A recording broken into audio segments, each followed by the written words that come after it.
Bueno, buenas noches a todos. Nos alegra de nuevo reiniciar la escuela bíblica en este año 2023 que el Señor nos regala, esperando que podamos crecer más en el conocimiento de su palabra. Veo por aquí rostros nuevos, nos alegra mucho. Bienvenidos. Todos son bienvenidos a conocer la palabra de Dios y ojalá que conociéndola pues la amemos más y sobre todo la pongamos en práctica, que parece lo más difícil, pero es lo único que nos da la salvación. Dichosos los que escuchan la palabra de Dios y la ponen en práctica. Dice el texto sagrado, ¿no? Hola, doña Patricia, ¿cómo está?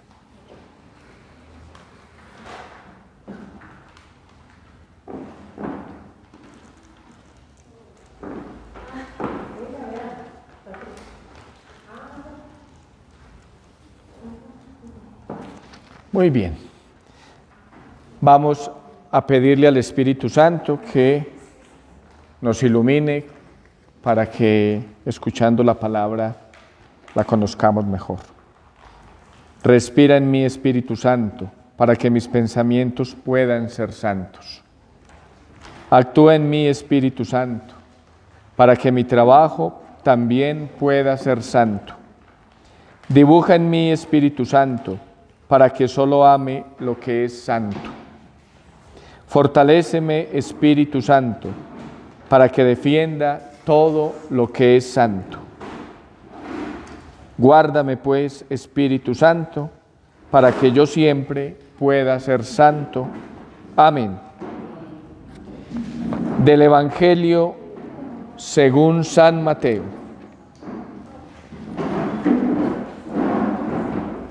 Esta escuela se está creciendo, vean. Eso está muy bien.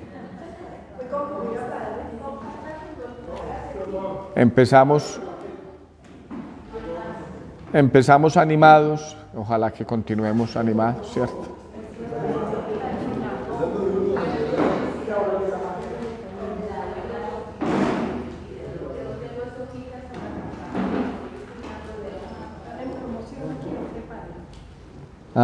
Parece. Vamos a ver si nos sacan otras hojitas, pues, que veo yo que no esperábamos tantos. Vamos a mandar a imprimir más porque voy a quitar esto. Es que como vienen normalmente 12, 13, mandé a sacar 15.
Bueno, ya mandé a imprimir otras hojitas, ahorita nos las traen, para que no se queden sin hoja los que llegaron. Es que hay mucha gente nueva, eso está muy bien, qué rico. El primer día de clase la gente entra muy animada.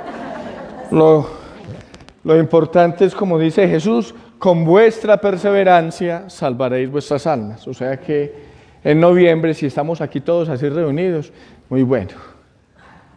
Ya mandé a sacarles más hojitas. Y si no, se las mandé también al WhatsApp. Los que están en la escuela bíblica los mandé al WhatsApp, ¿cierto? Bueno, del Evangelio según San Mateo, capítulo 1, versículos 18 y siguientes.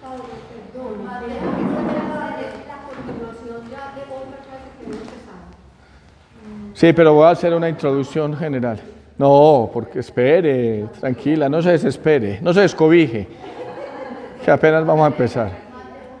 Mateo 1, 18 y siguientes.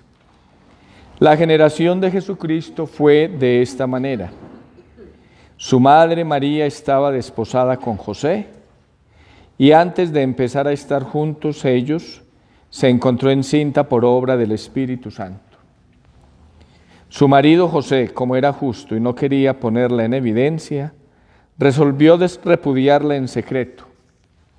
Así lo tenía planeado cuando el ángel del Señor se le apareció en sueños y le dijo: José, hijo de David, no temas tomar contigo a María, tu mujer, porque lo engendrado en ella es del Espíritu Santo.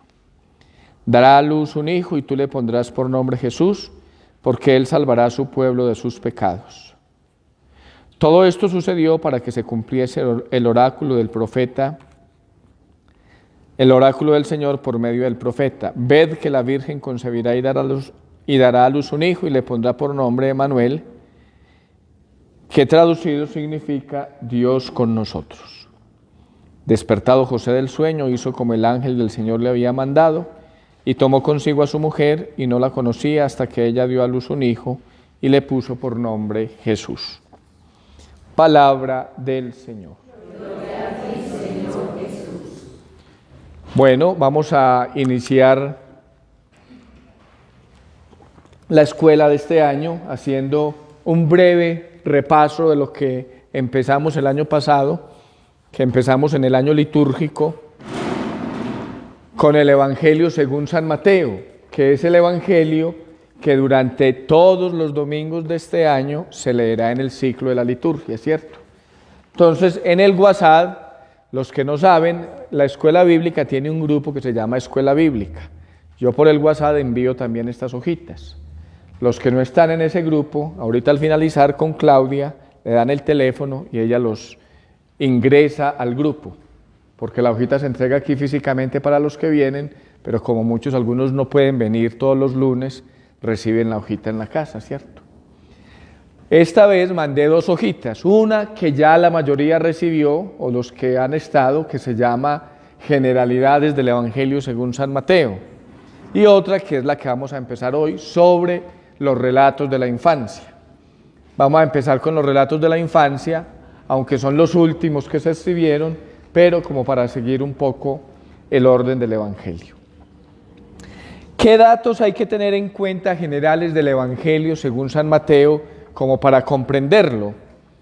Primero que todo, hay que decir que es el Evangelio que en el inicio del cristianismo, cuando inició la iglesia, cuando inició el cristianismo, era el Evangelio que más se leía, porque era un Evangelio muy catequético, o es muy catequético. ¿Qué es muy catequético? Hace muy cercana la palabra de Dios y como que se entiende más, ¿cierto?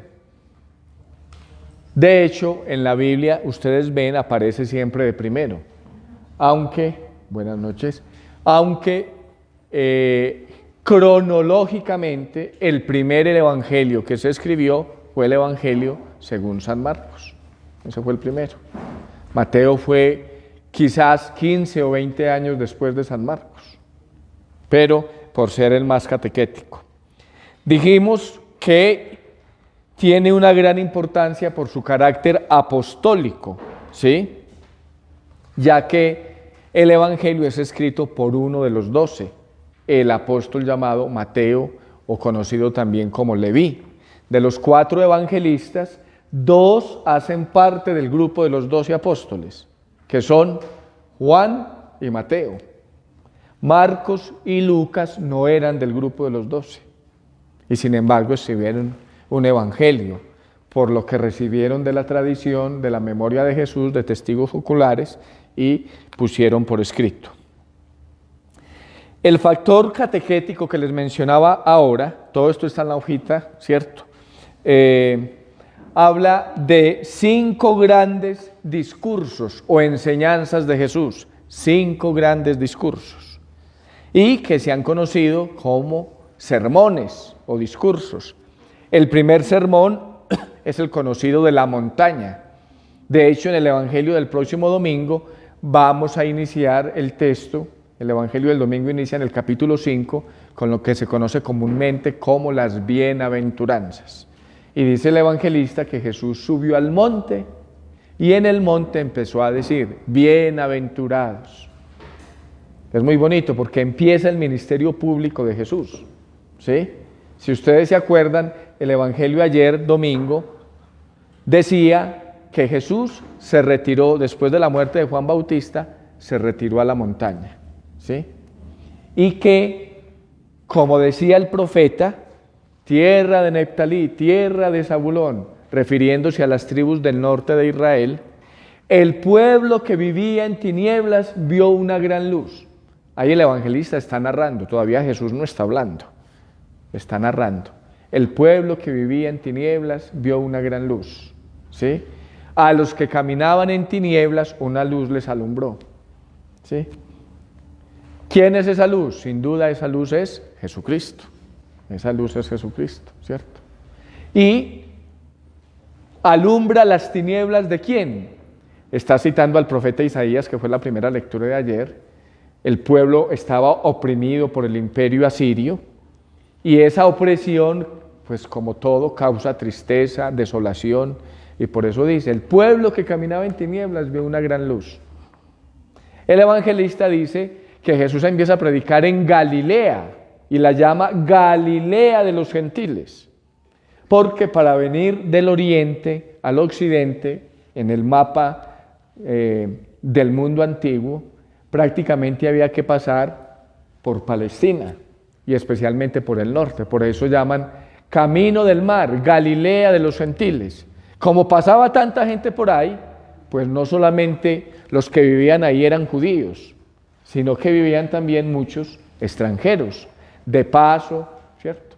Donde hay ciudades que los extranjeros van influyendo mucho, muchas cosas cambian. Nos está pasando aquí en el oriente antioqueño, en estas fincas cercanas de los campos del Carmen, de Río Negro, en Guatapé, en el Peñol. Está viniendo a vivir mucha gente, incluso americana o de Europa, de Estados Unidos. Aquí en San Antonio vive mucha gente que no es oriunda de Río Negro. Y como todo, traen muchas cosas buenas, traen costumbres, y también traen vicios, porque los seres humanos tenemos cosas buenas y malas. Como decía Dostoyevsky, la pelea del diablo con Dios se da en el corazón de los hombres. La pelea del diablo con Dios se da en el corazón de los hombres. Ve, aquí trajeron más hojitas ya, que vamos a ver ahorita. Entonces, realmente Galilea era un territorio con mucha gente, muy convulsa, muy cosmopolita, muy variada, y el pueblo de Israel, que se preocupaba tanto por ser un pueblo elegido, por respetar su sangre, su raza, pues los judíos empezaron a despreciar a Galilea, diciendo Galilea de los gentiles. Recuerden que por allá en el Evangelio, según San Lucas dice, cuando hablan de Jesús, y es que de Galilea puede salir algo bueno. Y en el Evangelio según San Juan, o sea, Galilea era despreciada, ¿cierto? Hace muchos años en el santuario, ¿aquí hay alguien del santuario? No, del santuario Antioquia.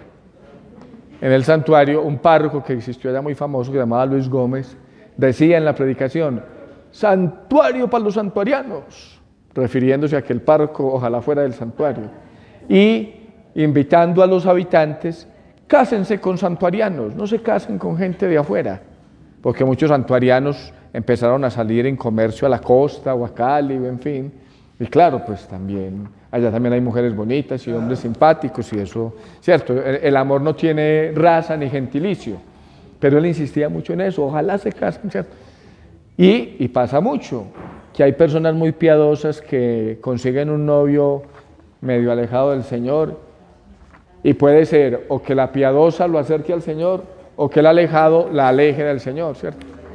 Esa combinación de pueblos, esa combinación trae muchas cosas buenas y trae otras no tan buenas, llamémoslo así, no tan buenas. Entonces, Galilea era despreciada. ¿Cómo terminaba el Evangelio ayer diciendo? Que Jesús empezó a decir en Galilea, y eso es muy bonito, miren, Jesús no empieza a predicar en el templo de Jerusalén, ni empieza a predicar en la ciudad santa de Jerusalén, empieza a predicar en las periferias, en la Galilea de los gentiles. Empieza a predicar en aquellos pueblos donde los judíos despreciaban a sus paisanos. Entre judíos y galileos se despreciaban, pues los veían como judíos de segunda clase. Jesús no va a los puros, como dice él mismo en el Evangelio, no he venido a llamar a justos, sino a pecadores, porque lo criticaban precisamente. Entonces es muy bonito ese mensaje que nos da el Evangelio ayer, de San Mateo en el capítulo 4. Jesús empieza a predicar en las periferias, en las periferias. Eso nos lo dice mucho el Papa a los cristianos y especialmente a los sacerdotes. No hay que predicar tanto en el templo, hay que ir a las periferias, a las calles, ¿cierto?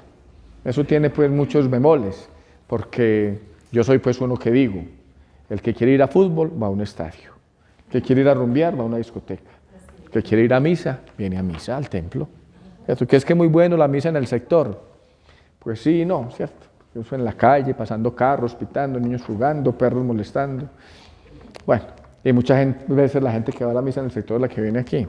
Yo creo que cada espacio tiene pues, sí, pero sí, pero tiene sí sentido que la predicación es cierto. Los sacerdotes pues tratamos de ir a muchos espacios y lugares donde se nos recibe o no se nos recibe, como pasaba con Jesús. Pero eso no es solo de los sacerdotes, eso no es solo de los sacerdotes, es de todos. Entonces, ¿a quién llamó? No llamó a los sacerdotes, a los escribas, a los fariseos que eran más puros. Allá nos decía el Evangelio, a unos pescadores, hombres rudimentarios, pescadores. Y no les cambió su identidad, os haré pescadores de hombres. Seguiréis siendo pescadores, pero ahora de hombres, ¿cierto? Entonces, lo vamos a ver el domingo, empieza el primer sermón, se llama el Sermón del Monte o de la Montaña. Son 2 capítulos, del capítulo 5 al capítulo 7. 3 capítulos, 5, 6 y 7. Es un sermón bellísimo que es como un modo de vida en cristiano. Luego hay otro discurso misionero, capítulos 9 a capítulo 11, donde Jesús, después de formar a sus discípulos, los envía. Otro discurso en parábolas, todo el capítulo 13 del Evangelio. Las parábolas son ejemplos muy sencillos que prácticamente todo el mundo entiende, ¿cierto? Luego está el discurso comunitario, enseñarnos a vivir en comunidad, el capítulo 18, cómo ser hermanos. Y finalmente el discurso escatológico o sobre el fin de los tiempos.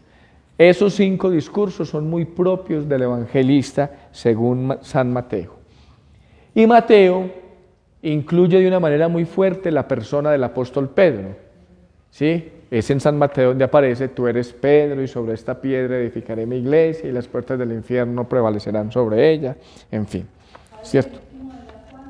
Discurso escatológico, capítulos 24 y 25, ¿sí?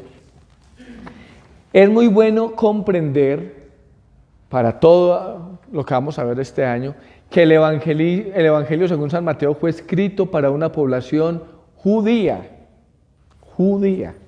es decir, que conocía muy bien el Antiguo Testamento. Ayer el Evangelio citaba, ¿sí?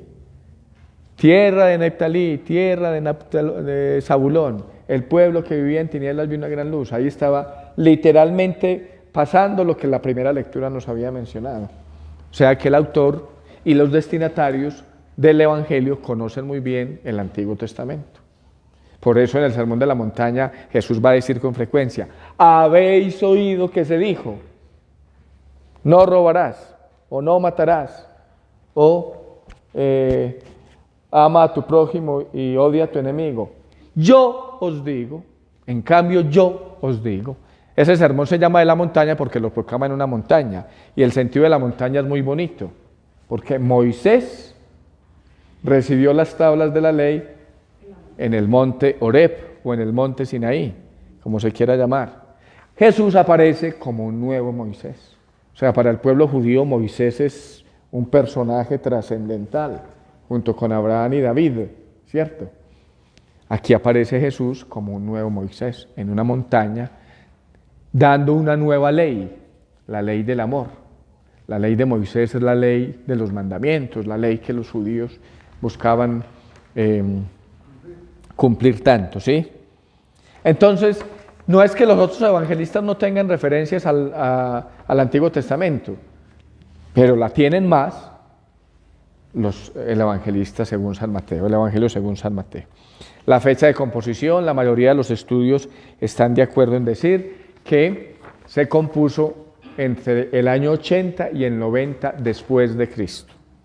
Es decir, si la muerte de Jesús la ubicamos aproximadamente en el año 30, aproximadamente, el Evangelio según San Mateo se escribiría 50 años después, 50 años después de la muerte y resurrección de Cristo.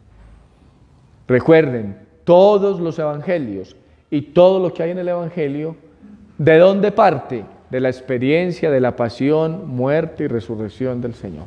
También los relatos de la infancia, ahorita lo vamos a ver. Él tenía 80 o 90 años. ¿Ah? Él tenía 80 o 90 años.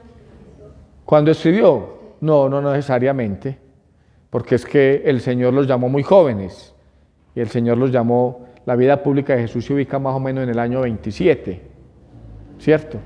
Póngale que no sé de cuántos años los llamaría, porque eso no lo sabemos pues por la historia, pero por muy viejos que hayan estado, que lo haya llamado de 20 años, ¿cierto? Sí, puede tener 70 años o 60 y algo.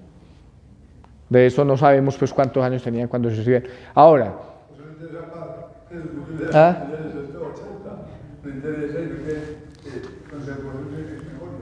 Ahora, lo que sí hay que decir es que tanto los textos de los evangelios como las cartas de Pablo, bueno, con las cartas de Pablo hay un poco más de seguridad que son de él, al menos 7 que llamamos auténticas. Pero más que un autor como tal, es una comunidad cristiana. Y en el siglo I era muy común la pseudoepigrafía. Pseudo en griego significa falso, ¿cierto? Y epígrafe significa escritura, ¿cierto? Entonces, poner por autor un personaje principal era muy común en el siglo I, un personaje que fuera conocido, que tuviera un reconocimiento social, ¿cierto? Hoy la ciencia y la investigación no es así. Uno, si está haciendo un doctorado, pues en una tesis de grado, si cita algo o si uno lee algo que uno ve que lo leyó en otra parte, lo escuchó, pues el que está investigando tiene que poner a nota de pie de página de dónde lo tomó, de qué libro, de qué año, de qué editorial, porque si no, plagio, fraude, bueno, hay muchas tesis doctorales que han tumbado porque la gente no es honesta con lo que llamamos derecho de autor, ¿cierto? En el siglo I no existía eso. Por eso es muy importante, sin uno escandalizarse, comprender si los evangelios se escribieron 50 años después, en este caso el Evangelio según San Mateo, 50 años después de los acontecimientos, o en el caso de los relatos de la infancia, 80 años después. Entonces no nos podemos imaginar al evangelista en el portal de Belén. Ve, vinieron los pastores.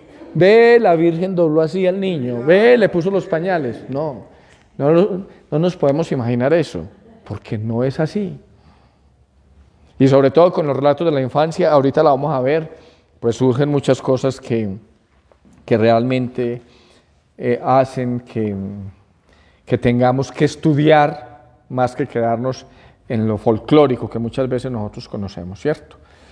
Bien, todos los evangelios, yo lo he dicho mucho aquí, vea, le regalo esta hojita a don Fernando, que era un resumen de lo que traía de la vez pasada. Todos los evangelios, como dice un autor sagrado, son un relato de la pasión con una introducción larga. Un relato de la pasión con una introducción larga.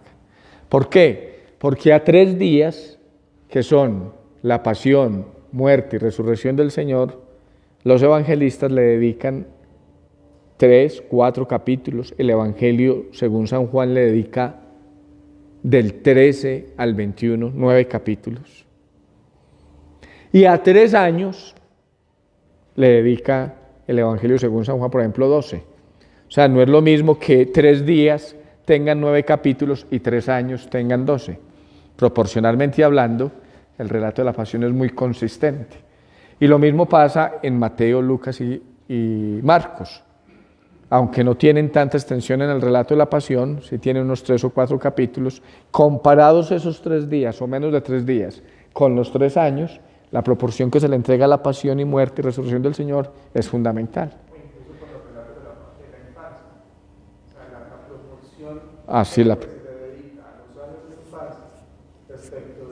de esos 3 días. Es que a los relatos de la infancia, pues Mateo y Lucas le dedican 2 o 3 capítulos. Y Marcos prácticamente no dice nada de la infancia. Y Juan tampoco. ¿Cierto? Ya estaba leyendo lo que dice de la parte final de Juan. Si esto si se escribía todo lo que Jesús dijo, lo que había en el mundo. Ah, claro. Eso lo dice. Muchas cosas hizo Jesús. Muchos otros signos hizo Jesús. Estos han sido escritos para que creáis que Jesús es el Mesías, el Hijo de Dios, y para que creyendo tengáis vida eterna. En el primer final de Juan, que está en 20:31. Y luego en el capítulo 21 dice, el que ha escrito esto es testigo ocular, porque Juan fue testigo ocular, ¿cierto? Y ha escrito solo un miadito, porque si se escribiera todo, pues no alcanzarían los libros de todo el mundo. Bueno, en ese tiempo más que libros eran pergaminos, y ¿cierto? Pero entonces es muy bueno comprender eso, porque a veces la gente se imagina los relatos de los evangelios como si estuviéramos en una película y el autor sagrado ahí escribiendo, ves, y bajaron al paralítico ¿cierto? Y Jesús. Obviamente que en la memoria de los testigos oculares quedaron esos acontecimientos, pero la transmisión que luego se hace de ellos difiere, por eso los evangelistas en algunas cosas no coinciden. La transmisión que hace difiere. Y esas diferencias, pues, ocasionan la intencionalidad, digámoslo así, la intencionalidad del evangelista. Voy a poner un ejemplo. San Marcos, cuando pregunta sobre el divorcio, cuando los fariseos le hacen la pregunta a Jesús, San Marcos dice, ¿es lícito divorciarse de su mujer? Mateo no pregunta así. Mateo pregunta en 19:3 o algo así, ¿puede un hombre repudiar a su mujer por cualquier motivo? Y casi que no pregunta, sino que está dando por hecho. Un hombre puede repudiar a su mujer por cualquier motivo. Porque como conoce muy bien el Antiguo Testamento, el destinatario del Evangelio de San Mateo, o por eso decíamos es para judíos, entonces lee en Deuteronomio 24:1 y siguientes. Si un hombre toma una mujer y se casa con ella y resulta que esta mujer no halla gracia a sus ojos porque descubre en ella algo que le desagrada, le redactará un libelo de repudio, se lo pondrá en su mano y la despedirá de su casa. Eso es Deuteronomio 24:1. Muy cruel, exactamente. Pero entonces fíjense que tanto Marcos como Mateo están diciendo lo mismo, o la escena, digámoslo así, es la misma. Pero la transmisión que hace Mateo es distinta de Marcos. ¿Por qué? Porque tiene una intencionalidad. Entonces los fariseos le preguntan a Jesús, ¿puede uno despedir a su mujer por cualquier motivo? Y dice el evangelista Mateo, o el narrador, le preguntaron para ponerlo a prueba. ¿Qué querían ponerle a prueba? Que no cumple la ley, porque la ley dice, se los estoy leyendo textualmente, si no le caen gracia a los ojos, pues eso era escandaloso en el mundo judío, pero es lo que pasa hoy, ¿cierto? No, es que ya no me cae bien. La ley dice que la puedo repudiar. Y sigue diciendo el versículo 2, si después de salir y marcharse de casa de éste, se casa con otro hombre, y luego este otro hombre le cobra aversión, le redactará un libelo de repudio, lo pone en su mano y la despide de su casa. O bien, si llega a morir este otro hombre que se ha casado con ella, el primer marido que la repudió no podrá volver a tomarla por esposa, después de haberse hecho ella impura, pues sería una abominación a los ojos de Yahvé, y tú no debes hacer pecar a la tierra que Yahvé tu Dios te da en herencia. Entonces, cuando uno lee a San Mateo, en el capítulo 19, estoy diciendo esto, aquí en la escuela siempre salen así temas que no están en los planes, yo ni siquiera sabía que iba a hablar de esto, ¿cierto? Sino que salen para poner los ejemplos, los énfasis que va trayendo el evangelista. No, pues que la verdad yo no sabía que iba a hablar de esto, pero le va viniendo a uno a la cabeza cosas, ¿cierto? Entonces, como dice San Mateo en el capítulo 19, se le acercaron unos fariseos que para ponerle a prueba, ya esa introducción está indicando, ponerle a prueba, esto tiene su, ¿cierto? Que es muy común en los evangelios, ¿cierto? Cuando le llevan la adúltera, para ponerlo a prueba. Si la perdona, está contra la ley, porque la ley dice que a las adúlteras hay que apedrearlas. Si la condena, entonces ¿dónde está la misericordia que predica? A Jesús lo pusieron mucho en esos casos sin salida. ¿Es lícito pagar o no pagar impuesto al César? ¿Cierto? Él se salió porque estaba acompañado por la sabiduría de Dios. Pero, entonces miren, para ponerle a prueba, ¿puede uno repudiar a su mujer por un motivo cualquiera? Según Deuteronomio 24, pues con solo que no le caiga bien en los ojos. Ve, ya hoy amaneciste muy fea, chao. Está muy gorda. Sí. Esas arrugas que le están saliendo a mi hija, ya, repudio. Fíjese que en el fondo, pues aquí también tenemos que ubicarnos en el contexto y la historia, ¿cierto? En el siglo I y mucho antes del siglo I, la mujer no es vista casi que ni como una persona, ¿cierto? Es propiedad del amo. Yo les he mencionado aquí mucho Gálatas 3:28. Es un texto revolucionario.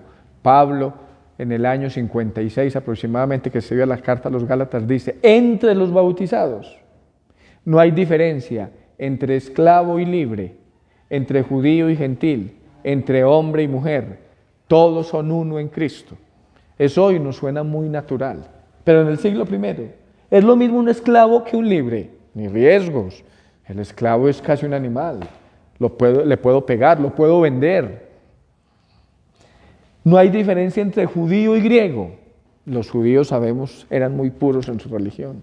No hay diferencia entre hombre y mujer.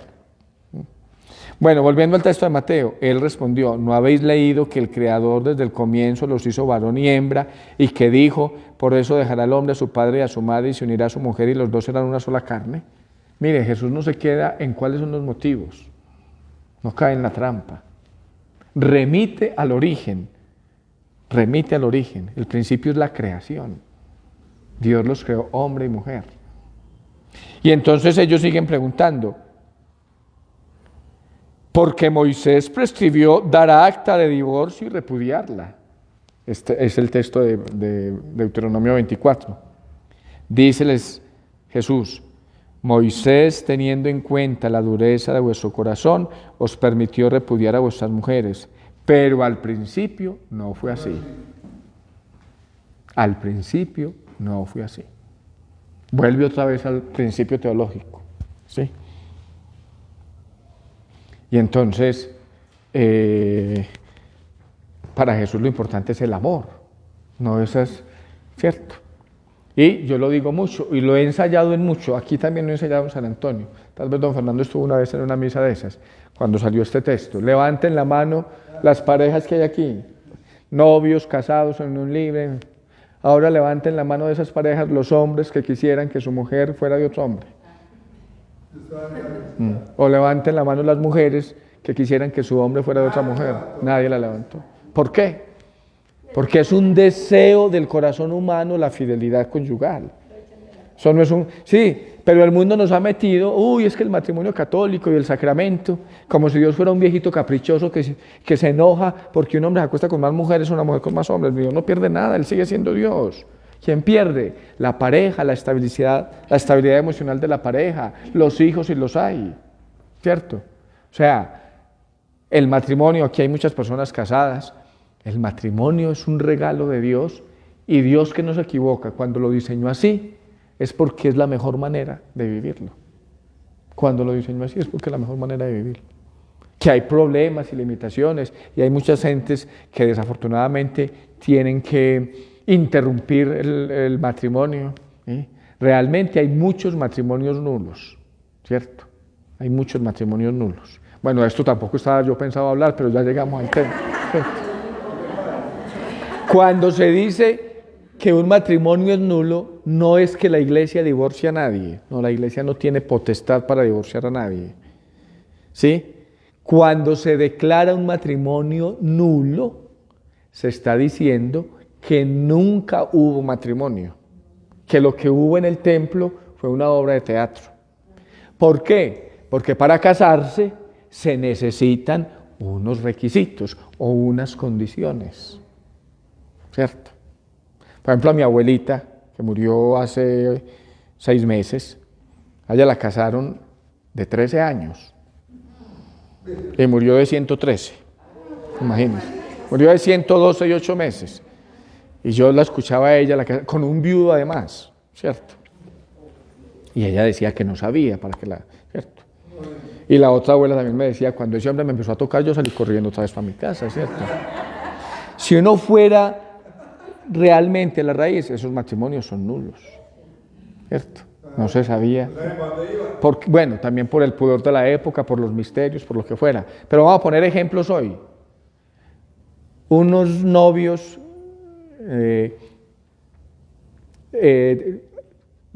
tienen pues su experiencia de noviazgo y uno de ellos es adicto a un vicio. Esa adicción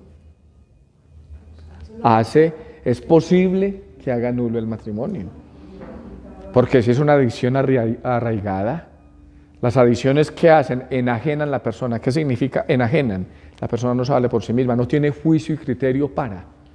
Por eso el borracho dice, es que yo no vuelvo a beber. Al otro día en Guayabao, yo no vuelvo a beber.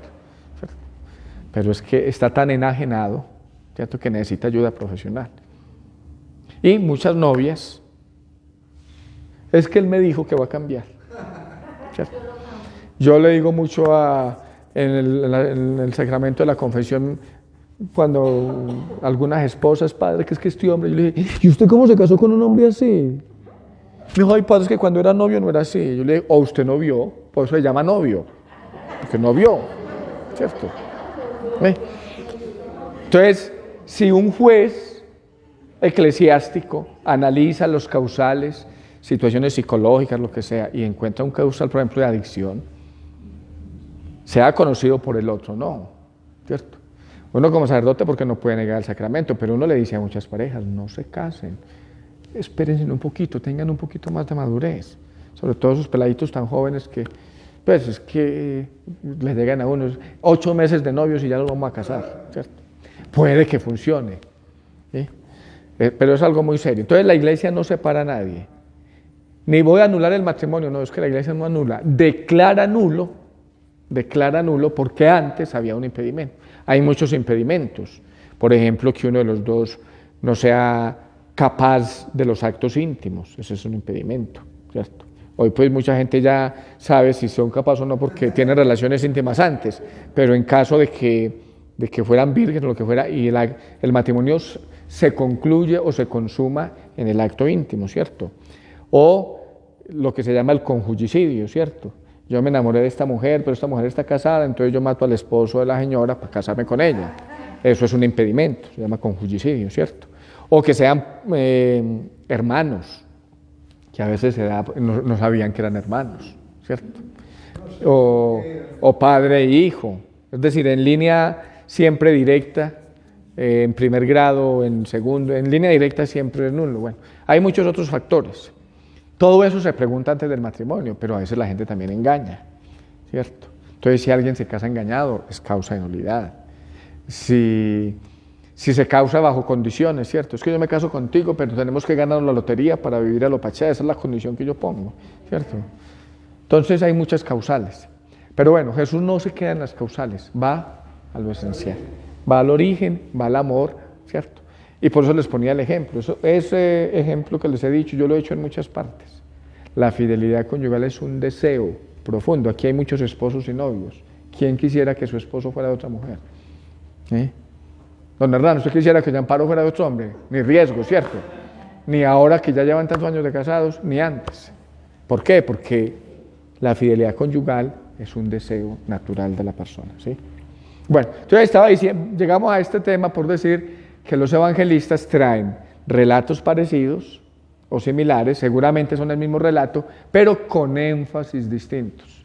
Y esos énfasis es lo que conocemos normalmente como la intencionalidad del autor sagrado, ¿cierto?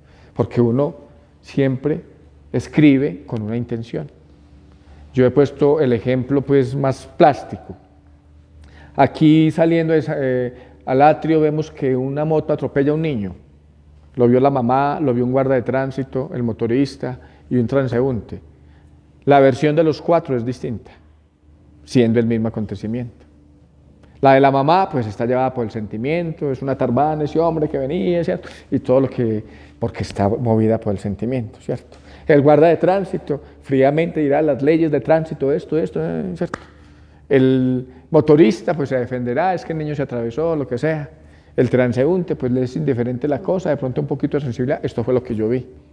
4 versiones del mismo acontecimiento totalmente distintas. ¿Ve? Pues los evangelios son una expresión de fe de una comunidad puesta bajo el título de un evangelista, ¿cierto? Eso se llama pseudoepigrafía y que tiene una intencionalidad concreta. Ok, vamos entonces a empezar con los relatos de la infancia, que son unos relatos que hay que tratar con guantes de seda porque pues no son fáciles de comprender.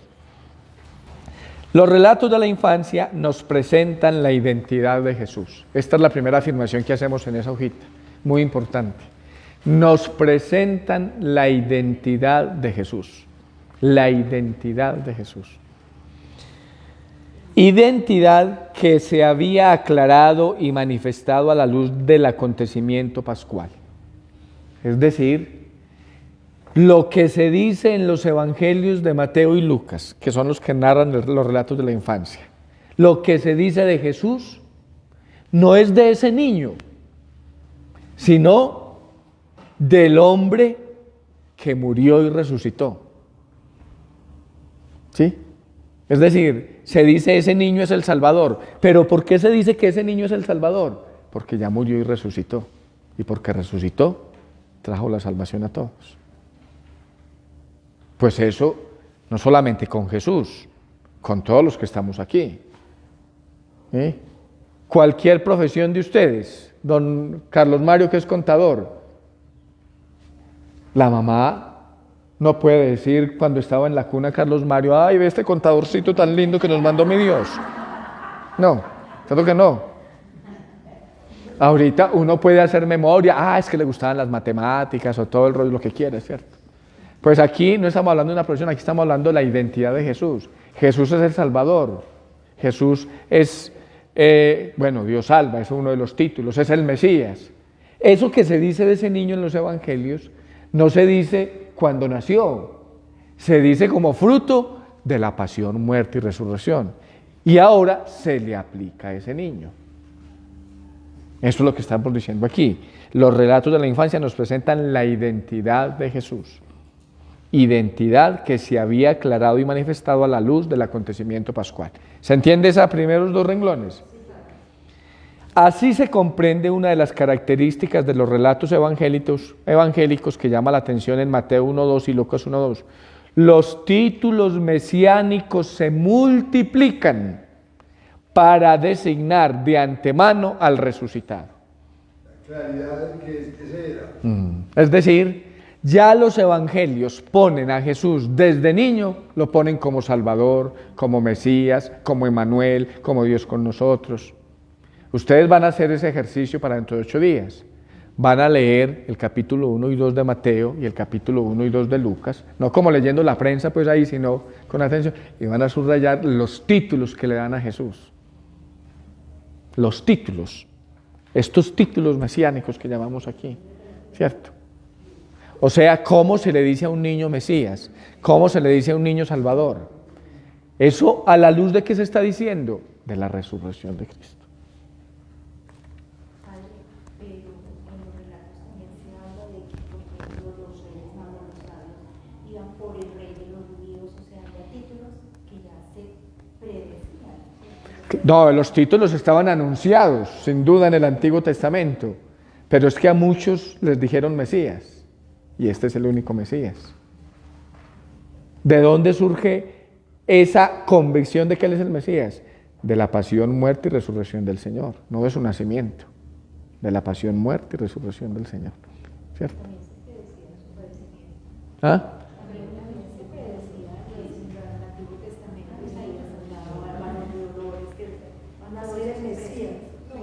Por eso, los títulos mesiánicos que se le dan al niño Jesús son fruto de su pasión, muerte y resurrección. Estaban anunciados antes, pero era muy difícil decir, por cierto. Juan Bautista, el ejemplo más claro es Juan Bautista. Juan Bautista fue un hombre a cabalidad. A muchos cristianos les gustaría vivir como Juan Bautista, ¿cierto? Juan Bautista vivía su fe en Dios a radicalidad. Se alimentaba de grillos, vestía muy austeramente, vivía en el desierto, proclamaba la conversión. El mismo Jesús dice, vino Juan que ni comía ni bebía, y decís tiene un demonio. Vino el Hijo del Hombre que come y bebe, y decís es un borrachín. ¿Quién comprenderá esta generación? Les tocan lamentos y no lloran, les hacen fiesta y no ríen. ¿Sí? Pero muchos, el Evangelio según San Juan, es una cantidad de grupos que estaban ya por el año 90 aproximadamente, la última década del siglo I, tratando de descubrir al Mesías. Y entonces un grupo ahí muy importante es el de los bautistas. Seguían a Juan Bautista, es que Juan Bautista era muy atrayente, su estilo de vida era muy atrayente. ¿Y qué hace Juan Bautista? Es preciso que él crezca y yo disminuya. Él es la luz.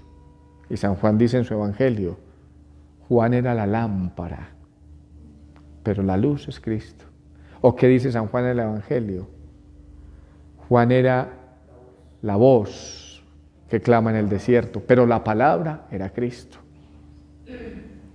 ¿Qué dice San Juan en su Evangelio? Que Juan Bautista le dice a Andrés y a otro discípulo, he ahí el Cordero de Dios que quita el pecado del mundo.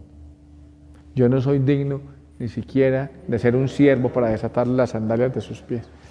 O sea, Juan Bautista fue muy sensato y muy aterrizado, porque él tenía muchos seguidores, pero el Papa, eso fue el Evangelio del domingo y 8 días, el Papa hacía una reflexión muy bonita, hay que darle espacio al otro. A veces cuando nos creemos dueños nosotros de, cierto, es que esta parroquia es mía, este grupo es mío, no, esto es de Cristo. Lo mismo lo decía ya la primera carta a los Corintios, Pablo es muy claro. Me he enterado por los de Chloe que entre ustedes, unos dicen, yo soy de Pablo, yo de Apolo, yo de Cefas, yo de Cristo. Y Pablo es muy sagaz, hace preguntas retóricas. ¿Está dividido Cristo? ¿Fuisteis bautizados en el nombre de Pablo? Todos son de Cristo. ¿Cómo así que yo soy de Pablo, yo de Apolo, yo de... Todos somos de Cristo, ¿cierto?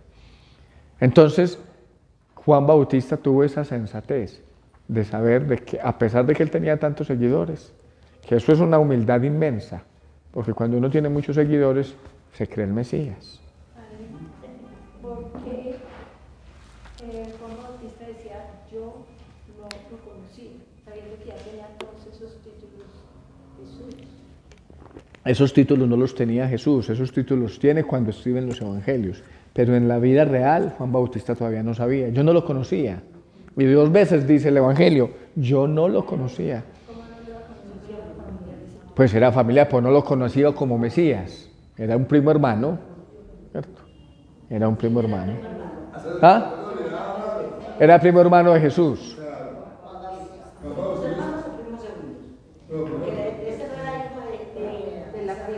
De la prima Isabel, sí, bueno, primos segundos. Lo que pasa es que en el siglo I no habían esas diferencias. Todos eran hermanos, mejor dicho. Ana Sofía. Inclusive San Juan Bautista no lo conocía porque creía que era otro tipo de Mesías cuando estaba en la cárcel y mandó a preguntar si eres tú. Claro. Semejante conocedor era porque también tiene una idea errada de ese Mesías. Claro. El evangelio narra eso. Juan Bautista mandó unos de la cárcel, los mandó, vaya a preguntar a Jesús, ¿eres tú el Mesías? Y Jesús que respondió, díganle a Juan, los ciegos ven, los cojos andan, citando precisamente el Antiguo Testamento. Pero eso, por eso cuando se leen los evangelios, sí, hay que tener la escena real. Por ejemplo, esta escena es real. Pero hay que trasladarnos al momento en que se escribe esa escena real. Que esa escena real, que se escribió 20 o 30 o 40 o 50 años antes, es interpretada por el que está escribiendo ahora, ¿cierto? Es interpretada pues de una manera distinta. Obviamente con el dogma de la inspiración, inspirado por Dios, y con el mensaje que quiere traer, ¿cierto? No solamente pues en los evangelios, sucede en la historia en general de la humanidad. Muchas cosas se valoran hoy, por ejemplo el Papa Pío XII en la Segunda Guerra Mundial, se valoran con una mirada hoy que en ese momento no se tenía los ojos suficientes para mirarlo, ¿cierto? Porque la historia también se interpreta y tiene, ¿cierto?, incluso la historia personal misma de uno, situaciones que a uno le parecieron tan difíciles, después de que pasan los años, y digo, y mi Dios tan bueno, me permitió esta situación para que yo hoy fuera así, aunque en su momento lloré mucho, ¿cierto? O sea, esto no es solo de los evangelios, son interpretaciones que nosotros hacemos, ¿cierto? Sigamos pues aquí. Su finalidad no es contar una serie de anécdotas a propósito de un recién nacido en Belén.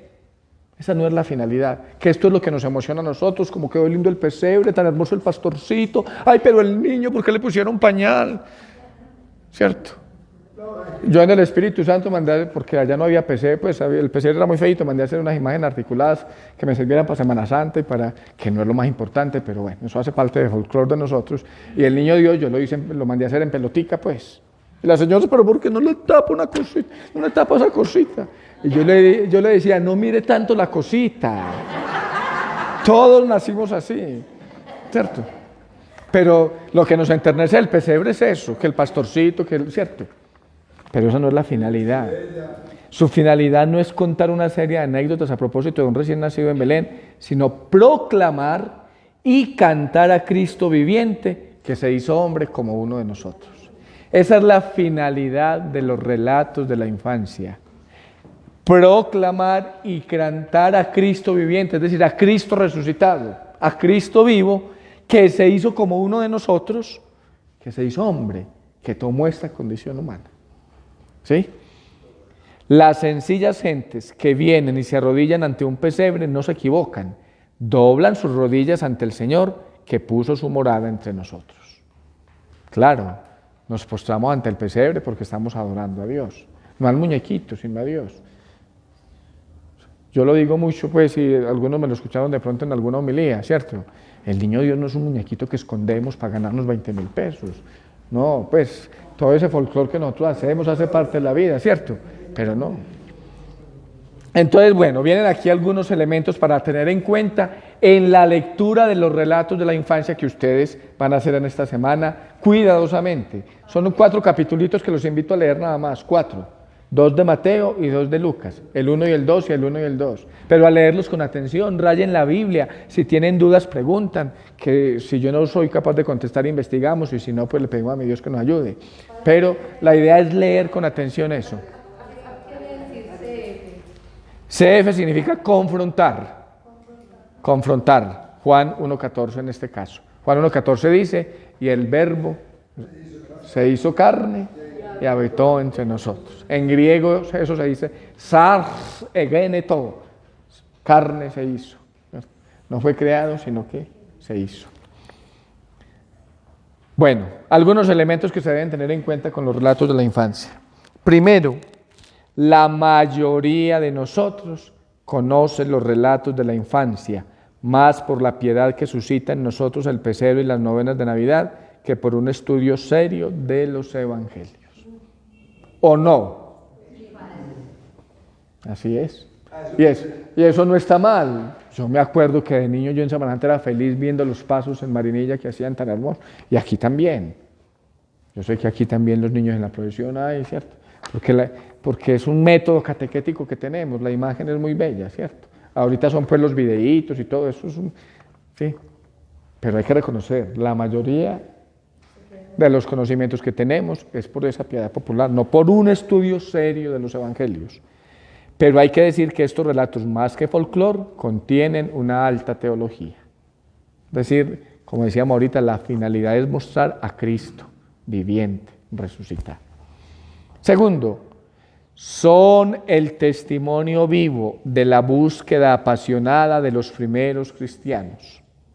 Búsqueda de la inteligencia de su fe en Jesús, Hijo de Dios. Es decir, ¿qué es la fe? Una búsqueda de Dios. Una búsqueda de mi vida para confrontarla con lo que Dios dice. Una búsqueda que no se acaba. Los sabios de Oriente venían buscando al Rey, al Mesías. Y todos nosotros, como esos sabios, en el itinerario de nuestra vida personal, estamos en constante búsqueda. Yo se los he dicho muchas veces aquí. Cuando el Evangelio no nos incomode, preocupémonos. Porque he amaestrado el Evangelio como si fuera un animal doméstico. Lo he domesticado a mi gusto, a mi antojo. Qué bueno que yo escuche el Evangelio en misa y diga, como me falta a mí para llegar a eso que Jesús dice. Porque además es la verdad. Además es la verdad, me falta. ¿Cierto? Pero yo que llevo 40 años rezando el rosario, yendo a misa. Sí, usted. Porque es que es una búsqueda. A Dios, lo que dicen los teólogos, de Dios es más lo que no decimos que lo que decimos. Es decir, siempre nos supera, siempre nos supera. Entendido eso, son el testimonio vivo de la búsqueda apasionada de los primeros cristianos. Ojalá que esta búsqueda apasionada sea de nosotros. Yo entiendo que ustedes están aquí por una búsqueda apasionada para conocer mejor su fe a la luz de la palabra de Dios. Me alegra mucho que esta escuela esté tan nutrida. Ojalá que perseveren, sí. Tercero, la resurrección de Cristo es el cimiento del edificio cristiano. ¿Se entiende? Cimiento es base. ¿Sí? La resurrección de Cristo es el cimiento del edificio cristiano. O sea, los relatos de la infancia hay que leerlos desde la resurrección de Cristo. Curiosamente, desde la muerte hay que leer. La muerte le da sentido a la vida. Y máxime pues la muerte de Jesús, que no fue una muerte para morir, sino para resucitar. Eso nos pasa a nosotros también. De la concepción que nosotros tengamos de la muerte, toma sentido la vida nuestra. Si para nosotros la muerte es como decían algunos en el siglo I, en tiempos de Jesús, comamos y bebamos, que mañana moriremos. La vida no tiene sentido. Pues sí, comamos y bebamos y droguémonos y emborrachémonos, ¿cierto? Porque al final que nos vamos a morir mañana o pasado dentro de 20 años. Pero sí, la concepción que yo tenga de la muerte le da sentido a mi vida. ¿Qué concepción tengo yo de la muerte? Que es un paso a la vida verdadera. Pero que esa vida tengo que empezar a construirla desde aquí. Por tanto, todo lo que aparece en los evangelios debe ser visto a la luz de este acontecimiento capital de Cristo. Todo, no solamente los relatos de la infancia, ¿cierto? Todo tiene que ser visto desde la resurrección. Y no solamente los evangelios, toda la Sagrada Escritura, también el Antiguo Testamento. La reflexión cristiana sobre Jesús llegó a lo más profundo buscando sus orígenes. Con Pablo en primer lugar y luego con Juan. ¿Por qué con Pablo en primer lugar? Porque los textos de Pablo son los textos más antiguos del Nuevo Testamento. El primer evangelio es San Marcos, aproximadamente en el año 65, pero ya en el año 51, es decir, 14 años antes, tenemos la primera carta a los tesalonicenses, que es de Pablo. El pensamiento traspasó el umbral del nacimiento de Jesús para contemplar el misterio de su preexistencia. O sea, la búsqueda por los orígenes de Jesús traspasó incluso su nacimiento físico para irse más atrás a una idea que se llama preexistencia. Y eso lo dice Pablo y lo dice Juan. ¿Cómo lo dice Juan? En el prólogo, Juan 1:18, por eso dice CF, que preguntaban, no dice CF, pero CF es confrontar. En el principio existía la palabra, y la palabra estaba con Dios, y la palabra era Dios. Dice San Juan, la palabra es Cristo, o el logos en griego, ¿cierto? En argé, en hologos, en el principio estaba el logos, o la palabra. Y la palabra estaba con Dios, como que se sentaba de frente a Dios. Es como una imagen entre el Padre y el Hijo. Y luego dice San Juan, todo se hizo por la palabra y sin ella nada se hizo de lo que existe. Si esa palabra es Cristo, ¿qué se está diciendo? Todo lo que existe se hizo por Cristo. Y sin Cristo, nada de lo que existe. Vuelve y lo repite, o más bien lo dice Pablo antes, porque cronológicamente Pablo es antes, en 1 Corintios 8:6. Juan Bautista lo escuchábamos en el Evangelio. Él existía antes que yo no lo conocía. Él existía antes que yo, preexistencia.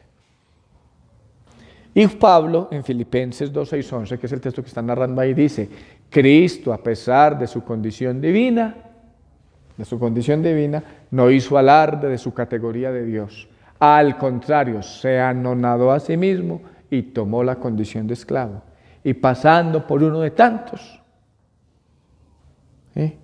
como un hombre cualquiera, murió y una muerte de cruz. O sea, Pablo ya en la carta a los Filipenses, ese himno no es de él, lo tomó de la comunidad judía, o sea, ese himno es mucho más antiguo. Está reconociendo la preexistencia de Jesús.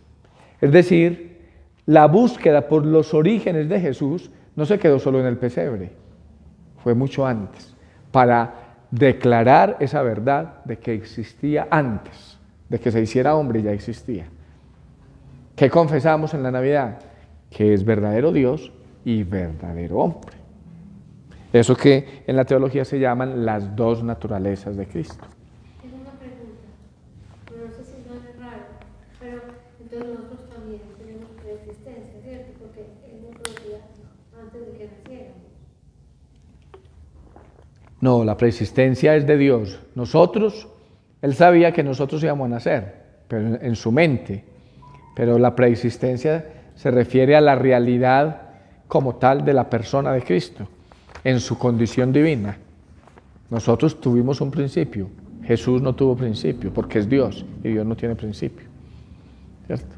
El principio nuestro fue, biológicamente hablando, el momento en que el espermatozoide y el óvulo de mamá se unieron.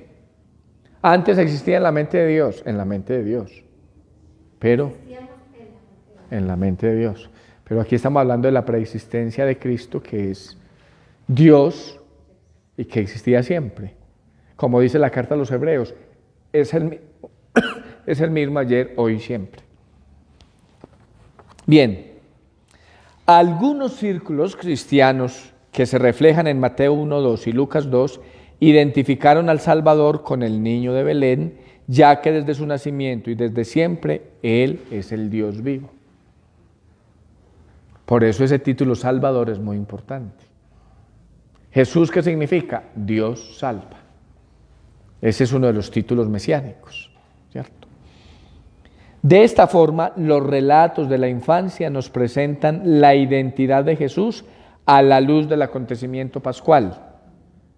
Así se comprende que en Mateo 1:2 y Lucas 1:2 los títulos mesiánicos se acumulen para designar de antemano al resucitado. Es decir, ya desde la infancia aparecen todos los atributos que se le dan a Cristo resucitado. Desde la infancia aparecen. ¿Pero por qué aparecen? Porque cuando se escribieron, Cristo ya hace tiempo que había resucitado, y más que haber resucitado, lo sentían vivo las comunidades cristianas que pusieron por escrito. ¿Sí? Su finalidad no es contar una serie de anécdotas a propósito de un recién nacido en Belén, sino proclamar y cantar a Cristo viviente, que se hizo hombre como uno de nosotros. Ya lo dijimos por allá antes también. ¿Sí? Es bueno tener presente que los relatos de la infancia fueron escritos 80 años después de que sucedieran los acontecimientos. Por ello son una reflexión teológica más que un relato de cómo sucedieron las cosas. Ambos relatos, Lucas y Mateo, son distintos. Eso es muy importante también que lo tengamos en cuenta. Porque lo que nosotros sabemos, lo sabemos por la novena de Navidad, por el pesebre, y lo que han hecho la novena de Navidad y el pesebre y todo eso es juntar los dos relatos. Es un error gravísimo. Por eso hay que leerlos por aparte y estudiarlos por aparte y conocerlos por aparte. Porque es que cuando se juntan como para tratar de armonizar la cosa, la embarramos. Por ejemplo, San Lucas tiene una anunciación a la Santísima Virgen María, no a San José. Y Mateo tiene la anunciación, es a José. San Lucas no habla nada de la muerte de los niños menores de 2 años, ni de Herodes el Grande. Entonces, ese intento de tratar como conjugarlos, no. Eso hemos hecho en la piedad popular. Yo no estoy diciendo que esté mal, ¿no es cierto? Pero como aquí se trata de un estudio un poco más racional, más científico, más, ¿cierto? Con palabras, creo que cuando no entiendan, pregunten. Porque el que pregunta es bobito, porque no pregunta queda bobito toda la vida. Entonces es mejor preguntar, ¿cierto? Las gentes piadosas se llevan un fuerte desengaño cuando se dan cuenta de que en estos relatos no existe ni mula ni buey, que en los pesebres son importantísimos la mula y el buey. Ay, padre, ¿dónde está la mula? En los relatos del Evangelio no hay ni mula ni buey, que los magos no son 3, ni reyes, y que los pastores no van a adorar a nadie. En ninguno de los evangelios dice que los pastores van a adorar a nadie. Sí.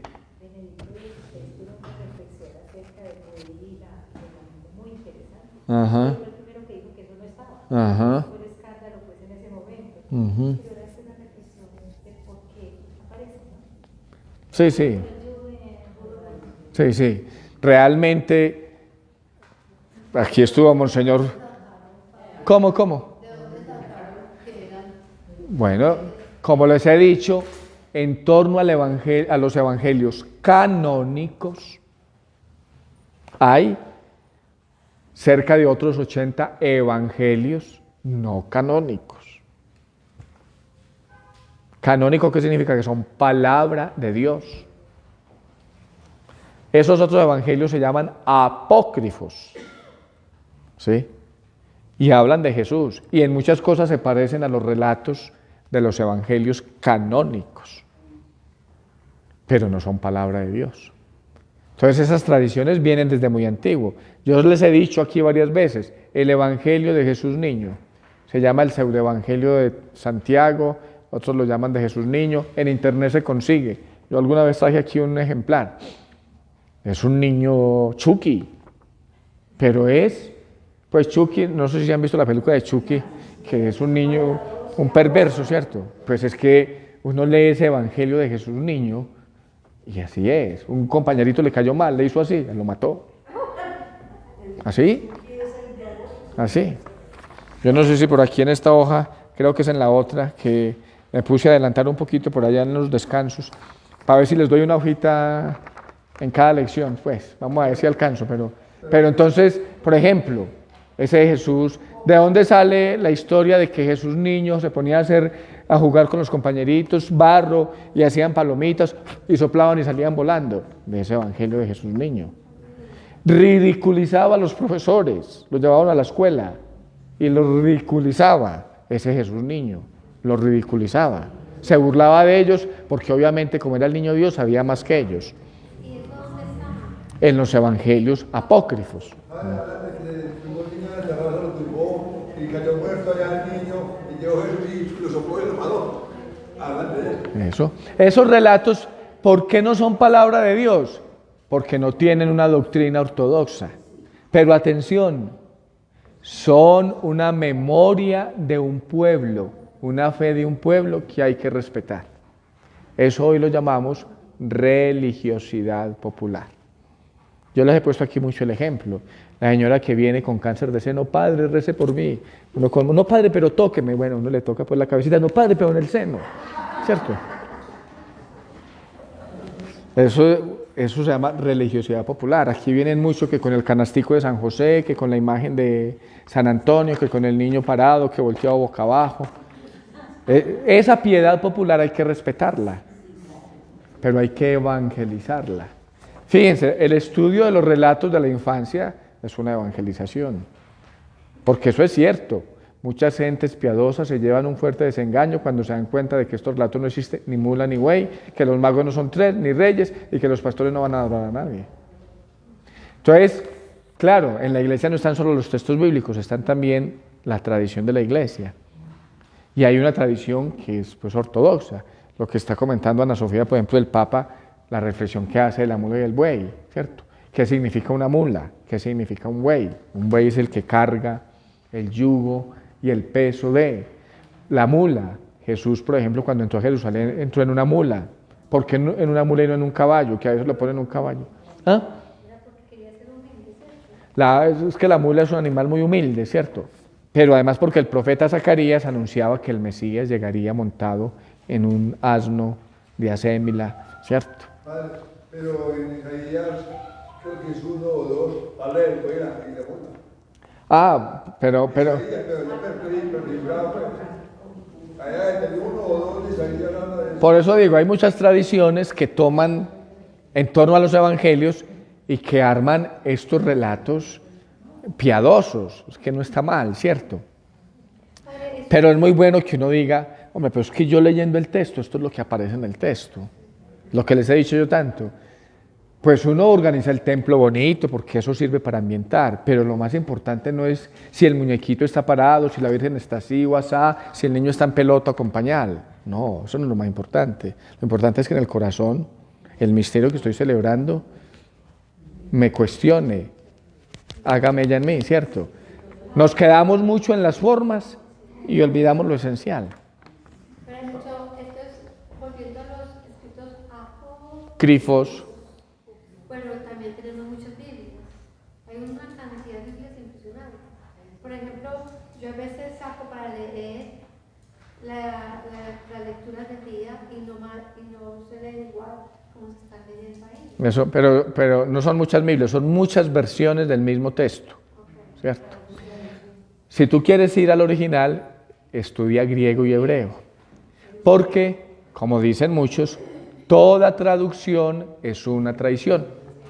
Tú que viviste en Estados Unidos, silla, banca, mueble, todo eso en inglés se dice con una sola palabra, ¿cierto?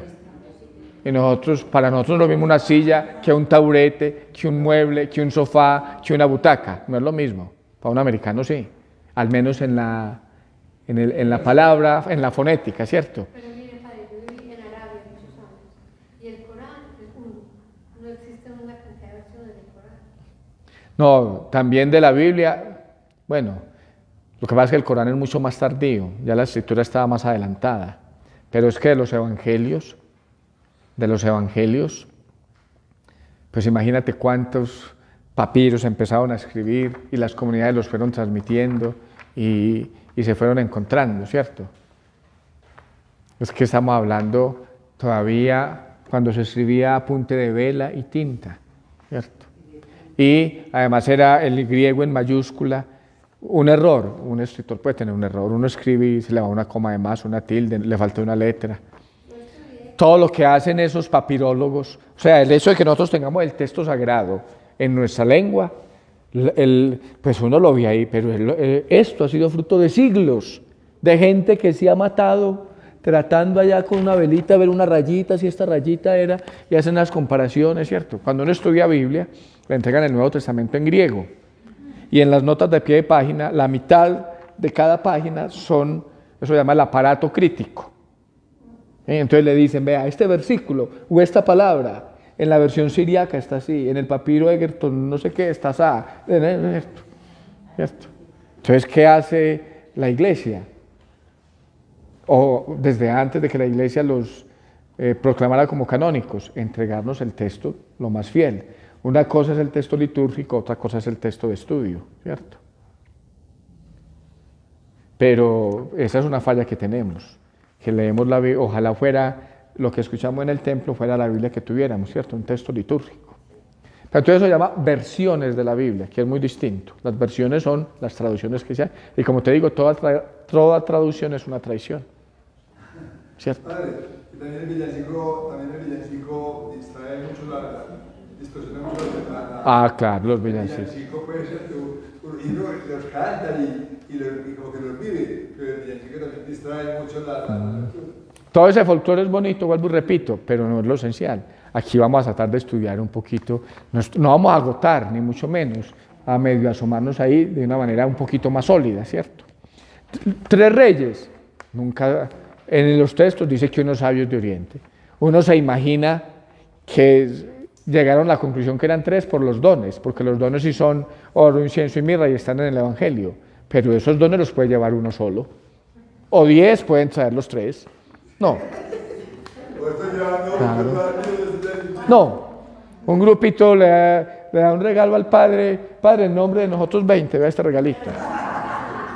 O otro solo, vea, le traje 20 regalos de mí solito, ¿cierto? ¿De dónde sale esa deducción de los 3 reyes, cierto? Ni el nombre. Gaspar no se trae, no. Y los pastores, no dice el Evangelio que fueron a adorar al niño, fueron a ver. Y dice el Evangelio según San Lucas, y le contaron a José y María lo que se decía del niño. Y María meditaba todo esto en su corazón. Pero nosotros pues que nos ponemos así arrodilladitos, que ay, no. Por ello debemos hacer el esfuerzo de leer el texto tal y como está, sin imaginar nada y sin pretender armonizar los 2 relatos de Lucas y Mateo. Aquí Monseñor Flavio, que es muy piadoso, muy bello, y él lee muchos textos apócrifos, nos dijo en la misa de Navidad que José y María llegaron a la pesebrera y que sacaron serpientes y estiércol y todas esas cosas, y que la Virgen en embarazo se puso a amasar la harina y a hacer pan. Pues todo eso muy bonito, ¿cierto? Pero no lo dice pues el texto sagrado, ¿cierto? Atención, cuando yo digo que los textos apócrifos son apócrifos, no estoy diciendo que no sea cierto, no. Lo que estoy diciendo es que cuando no son canónicos, no son palabra de Dios. Y cuando estoy diciendo que no quiere decir que no sea cierto, tampoco estoy diciendo que quiere decir que sea verdad. No sabemos. Lo cierto del caso es que la Iglesia no consideró los textos apócrifos palabra de Dios. Por ejemplo, en estos relatos que les estoy contando del Jesús niño, que se burla de los maestros, que mata a un niño porque le cae mal, que hace palomitas y salen a volar, eso no va con una recta doctrina. O sea, la Iglesia nunca admitió eso como recta doctrina. Pero es respetable porque es la memoria que tenemos de una comunidad de Jesús. ¿Cierto? O sea, yo no me puedo burlar de la gente porque va a San Peregrino a pedir que la curen del cáncer, a ver el muñequito allá con la rodilla así. Ayer salió en El Colombiano toda una página dedicada a eso. No, yo tengo que respetar eso.